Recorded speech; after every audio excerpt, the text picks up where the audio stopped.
अनुरोध करता हूं अंकुर जी। काफी विस्तार से, काफी डिटेल में सर आप बता रहे हैं सारी चीजों को।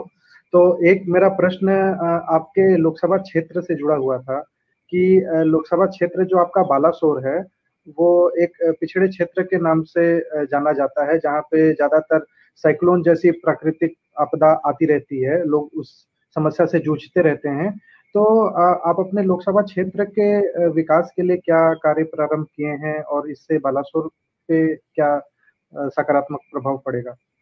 पहले मेरा लोकसभा क्षेत्र में मेरा प्रवास तो बहुत कम हो जाता है मंत्री होने के कारण, फिर भी अब इस साल पूरे देश में 20 tool room cum training centre बनने वाले हैं। इसमें से एक उड़ीसा में है, राउरकेला में, और 4 एक्सटेंशन सेंटर। वो tool room cum training centre में वर्ल्ड क्लास का ट्रेनिंग मिलता है। और हमारा भुवनेश्वर का जो ट्रेनिंग सेंटर है कटक का, उसमें से एक 5 कंपोनेंट का 5 इंस्ट्रूमेंट चंद्रयान 2 में लगा है। और इसमें से जो निकलते हैं हर एक को नौकरी मिलता है। फिर भी कुछ लोग उद्योग करते हैं अपने आप में, लेकिन ज्यादातर नौकरी करते हैं। एक्सटेंशन सेंटर एक बालेश्वर में इस साल होगा। अगर कोविड नहीं आता तो प्रारंभ हो सकता था, लेकिन इसके लिए जमीन भी आइडेंटिफाई हो गया है। और इसलिए मैं हमारे माननीय मुख्यमंत्री से मिलकर के, क्योंकि वो कुछ रुकावट था, लेट हुआ, मेरे सेक्रेटरी ने बोले आपको मुख्यमंत्री से मिलना होगा। मैं जाकर के मुख्यमंत्री मिल करके ये लैंड भी सेंट्रल और स्टेट टीम जा करके ये 4 टूल रूम का, ये एक्सटेंशन सेंटर का और टूल रूम का राउरकेला में जमीन आइडेंटिफाई हो गया है और घर भी हो गया है। वो मैंने बिल्ट अप हाउस दिया। और कुम्हार चक, हमने सैकड़ों कुम्हार चक बालेश्वर में दिया है, उड़ीसा में, भारत में दिया है। वो कुम्हार चक एक इलेक्ट्रिक मशीन है जो कुम्हारों को मिट्टी का बर्तन और सारा इंस्ट्रूमेंट तैयार करने के लिए और परिश्रम नहीं करना पड़ेगा, इलेक्ट्रिक से चलेगा। उनका रोजगार 3 गुना बढ़ जाता है। कुम्हार चक भी सैकड़ों दिए हैं। और मधुमक्खी का बक्सा हम सैकड़ों लोगों को दिए हैं, 10-10 बक्सा, जिसमें जो अपना आजीविका भी चलाते हैं अभी। और कई उद्योगियों को हमने सहायता दिया है, जैसे कि एक राइस मिल क्लस्टर को हमने अप्रूव किया है, जिसमें 40 राइस मिल सम्मिलित है और इसका करोलरी इंडस्ट्री जो ऑयल वगैरह निकलता है वो करें।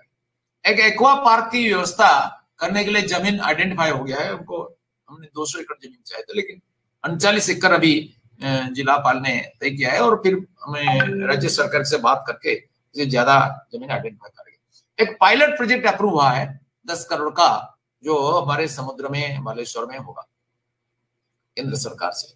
और कैर क्लस्टर मेरा बालेश्वर में, सिर्फ उड़ीसा में तो बहुत स्थान पर हुआ है, लेकिन बालेश्वर में 2 कैर क्लस्टर अप्रूव हो गया है। एक वो पंचलिंगेश्वर कैर क्लस्टर और एक भोगराय में पहले एक क्लस्टर चल रहा था। इसमें वो कैर क्लस्टर में लगभग 200 एंटरप्रेन्योर, 200 लोग इसमें शामिल होंगे।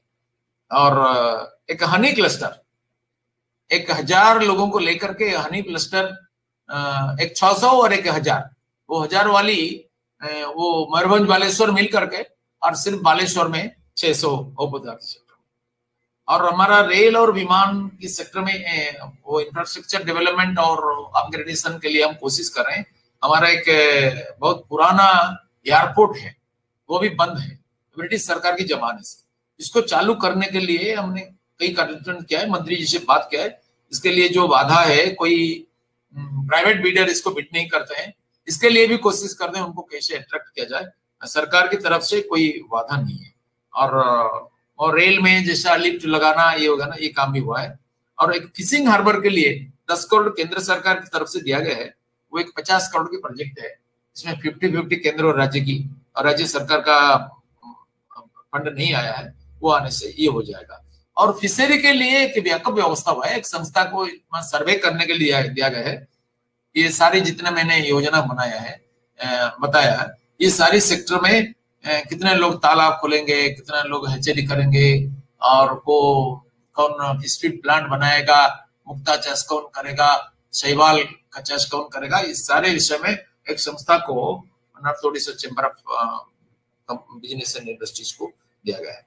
फिर एक स्टोन कार्विंग क्लस्टर लगभग 3 करोड़ का, ये भी मंजूरी हो गया है।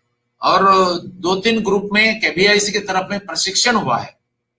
और सीजीडब्ल्यूबी के द्वारा हमारे कुछ सलाइन एरिया है, कुछ फ्लोराइड एरिया है, इसलिए वो एक सर्वे करने के लिए उनको मैं चिट्ठी लिखा और वो राजी हो गए। कोविड के कारण वो नहीं जा पाए, अभी हो जाएंगे और इसका व्यवस्था होगा। और फिशरी ट्रेनिंग कॉलेज के लिए हम कोशिश कर रहे हैं और हॉस्पिटल में स्वच्छ पानी उपलब्ध होने के लिए और ठंडा और गर्म पानी उपलब्ध होने के लिए एक एक पॉइंट बनाने के लिए हमने कुछ संस्थाओं से निवेदन करके अभी 30 हमने मांगा था, लेकिन 8 के लिए व्यवस्था हो गया है। और बालेश्वर का जीवन रेखा है कोस्ट कैनाल, वो भी बंद हो गया है बहुत दिनों से, ब्रिटिश समय से वो था, उसको फिर से रिनोवेट करने के लिए हमने लिखे हैं। और इसका कुछ अंश एनक्रोचमेंट होने के कारण वो भी नहीं हो पाया है। सरकार ने इस दिशा में इसको कैसे एनक्रोचमेंट फ्री करेंगे और उसको चालू करेंगे, हम इस दिशा में लगे हुए हैं। और टूरिज्म सेक्टर का व्यापक संभावना उधर है, ये पंचलिंगेश्वर इधर है, और एक हिस्ट्रिकल और माइथोलॉजिकल इंपोर्टेंस होने वाला एक अयोध्या करके स्थान है, जहां पर हिंदू, बौद्ध और जैन देव देवियों का मूर्ति भूगर्भ से निकलता है। और एक म्यूजियम हमने चालू किया था, मैं जो विधायक था, और इसको ज्यादा इनोवेशन करने के लिए उनको खुदाई करके कैसे करेंगे, इसके लिए हमने लिखा है विभागीय मंत्री जी को। और हमारा चांदीपुर जैसा सी बीच है, और भूषणेश्वर और चंदनेश्वर जैसा शिव जी का प्रसिद्ध पीठ है, एशिया महादेश का सबसे बड़ा शिवलिंग है भूषणेश्वर में, और क्षीरोचरा गोपीनाथ है, और तालसारी जैसा रमणीय सी बीच है, ऐसा कई स्थान है। और कुलिया जैसा फॉरेस्ट, ये मयूरभंज में भी ऐसा कोई स्थान है जो बहुत दर्शकों को आकृष्ट करता है। इन सबको जोड़ करके एक टूरिज्म क्षेत्र में एक इंटीग्रेटेड डेवलपमेंट के लिए हम प्रयासरत हैं, और मैं समझता हूं कि हम एक समय सीमा के अंतर्गत इन सबको सफल कर पाएंगे।